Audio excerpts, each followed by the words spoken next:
Happy anniversary, I love you.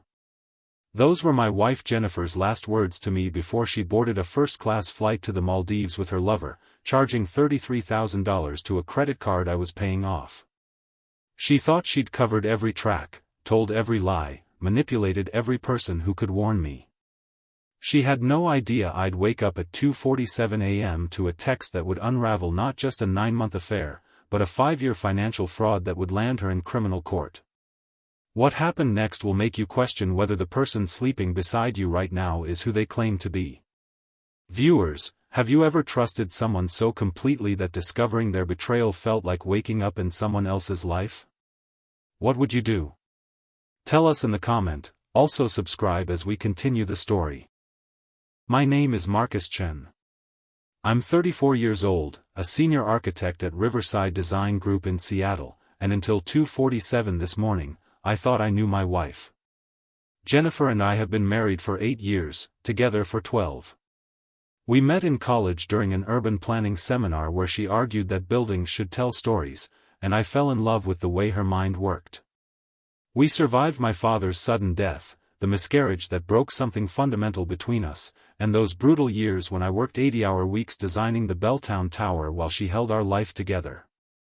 I designed our dream home with floor-to-ceiling windows overlooking Puget Sound, custom everything, a sanctuary I built with my own inheritance money. We had date nights on Thursdays, her mother over for Sunday dinners, and a photo above our bed from our wedding day where we're both laughing at something we can't remember anymore. I thought we'd survived everything life could throw at us. I thought the hard part was over. I thought wrong. Because at 2:47 a.m. on our 8th anniversary, her phone lit up on the nightstand, and a single text message destroyed everything I believed about the woman sleeping peacefully beside me. The message preview glowed in the darkness. Boarding now, babe. Redheart can't wait to see the sunrise with you in the Maldives. You deserve this trip so much more than he ever did. The sender was saved as just a heart emoji. My hand started shaking so badly I almost dropped her phone. I looked at Jennifer sleeping beside me, her face peaceful, one hand tucked under the pillow like she always did, her breathing slow and steady. The same woman who'd held me when my father died, who'd cried in my arms after we lost the baby, who'd kissed me goodbye yesterday morning and said, "Happy anniversary, I love you," before heading to work. Except she didn't go to work. I touched her side of the bed. Cold. The sheets hadn't been slept in. I walked to the closet, each step feeling like I was moving through water. Her suitcase was gone. Her passport missing from the drawer where we kept important documents. That sundress I'd bought her last summer, the one she said made her feel young again, vanished. I opened our shared credit card statement on my phone, and there it was, 2 first-class tickets to Maldives, departed August 13th. Yesterday. Our actual anniversary. 1 ticket in her name. 1 in the name Ryan Castellanos. Ryan Castellanos. The name triggered something deep in my memory, like a splinter working its way to the surface. I pulled up Jennifer's company directory on my phone and found his photo. 28, designer suit, that practiced smile that never quite reached his eyes. Then it hit me. Last December at her office Christmas party, she'd introduced us. "This is Ryan, our new creative director, he's a genius," she'd said, her hand lingering on his arm just a second too long. When we shook hands, his grip was deliberately weak, almost dismissive. A power play. He'd complimented our home, said, "Must be nice having an architect husband who can build you a dream house," but the way he emphasized "build" felt like he was calling me a contractor, just manual labor. Jennifer had laughed too hard at his jokes that night. I'd chalked it up to office politics, her trying to impress the new hire. Now I realized I'd met my wife's lover and shaken his hand while she watched. I'd smiled and made small talk while he already knew the layout of my bedroom. That's when I noticed something on her nightstand I'd never seen before. Hotel stationery. 1 Maldives, embossed in gold. Inside, his handwriting, "Can't wait to watch you finally bloom." Finally. Like I'd been preventing something. I didn't sleep. I couldn't. I sat at our shared laptop and became a detective in my own marriage. The cloud storage we'd set up years ago, the one we used for grocery lists and vacation photos, held everything. The resort reservation, $4,800 per night, overwater villa, 7 nights, paid from her business development credit card. The WhatsApp chat history she'd forgotten to delete from the desktop app, thousands of messages spanning 9 months. "He doesn't see you the way I do," Ryan had written. "He sees the house, the bills, the routine," Jennifer replied. "You deserve to feel like a woman, not a roommate." That word, roommate, cut deeper than it should have because it carried truth. After the miscarriage 2 years ago, something fundamental broke between us. Sex became scheduled, mechanical. Conversations became logistics about bills and whose turn it was to buy groceries.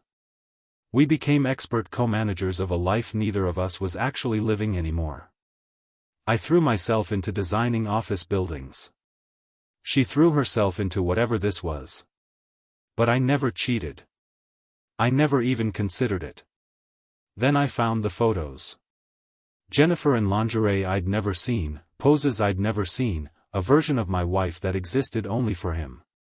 The metadata showed they were taken in our guest bedroom while I was at work. At 6 a.m, I called Jennifer's mother. Susan had always treated me like the son she never had, called me on my birthday, asked my opinion on everything from politics to her garden. "Marcus? It's early, is everything okay?"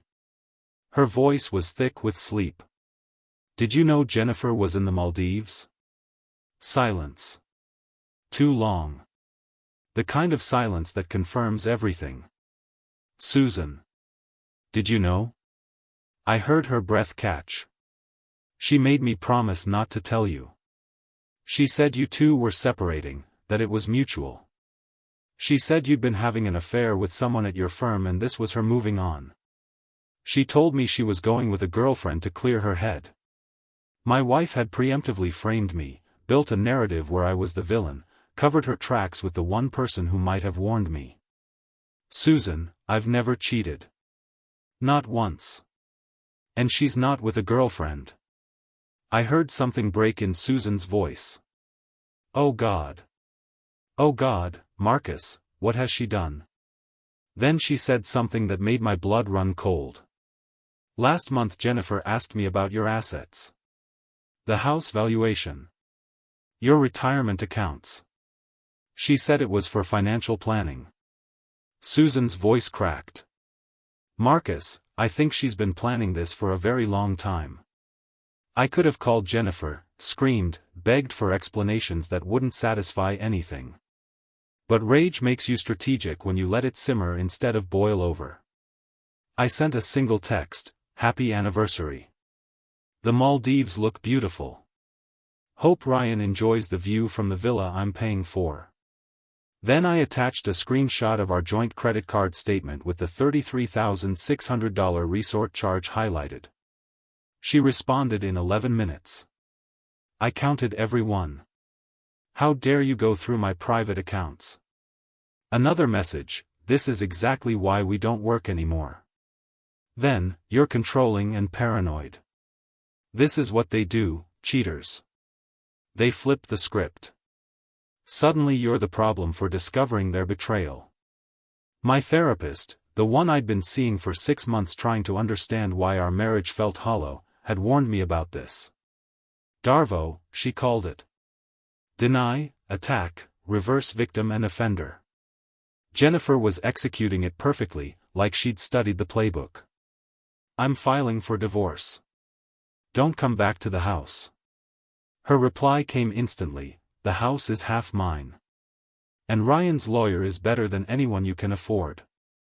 Enjoy fighting over every penny, Marcus. I'm finally free." She'd already talked to a lawyer.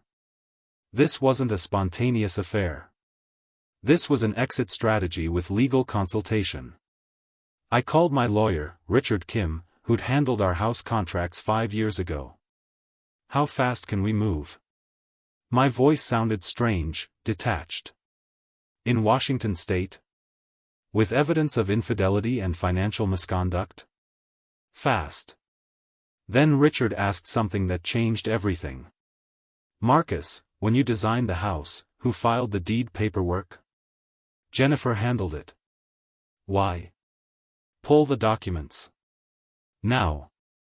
I found them in our filing cabinet, the one Jennifer organized with her perfect label maker. And there it was, hidden in plain sight for 5 years. The deed listed her as primary owner, 85%. Me, 15%. When we built the house, Jennifer had insisted on handling the boring legal stuff while I focused on design. I was drowning in the Belltown Tower project, working 100-hour weeks, so I signed where she told me to sign. Trusted her completely. She'd stolen my own house from me legally, years before Ryan even existed, while I was too exhausted to read the fine print. Marcus, Richard said quietly, this was premeditated. Long before Ryan. Then his voice took on an edge.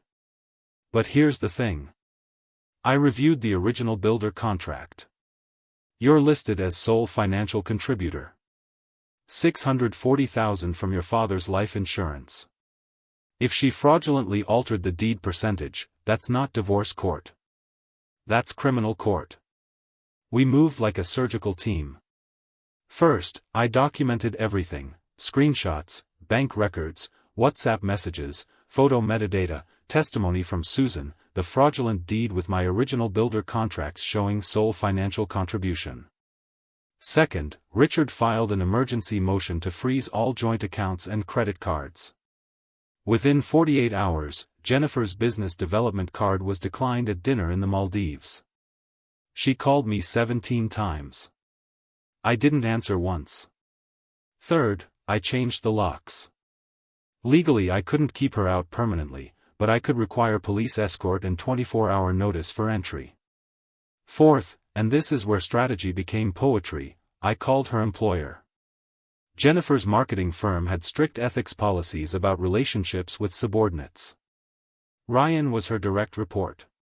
She was his supervisor. The $33,000 business development charge required company approval for anything over $5,000. It wasn't approved. She'd committed expense fraud with her lover using company money. I sent the evidence to HR anonymously. By the time Jennifer landed back in Seattle 4 days later, she'd been terminated. Ryan too. The company was pursuing criminal charges for the fraudulent expense claim.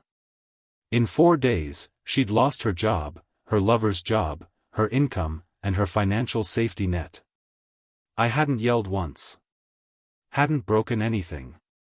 Just moved pieces on a board she didn't know we were playing on. I didn't have to meet her at SeaTac Airport, but I wanted to see her face when her world finished collapsing.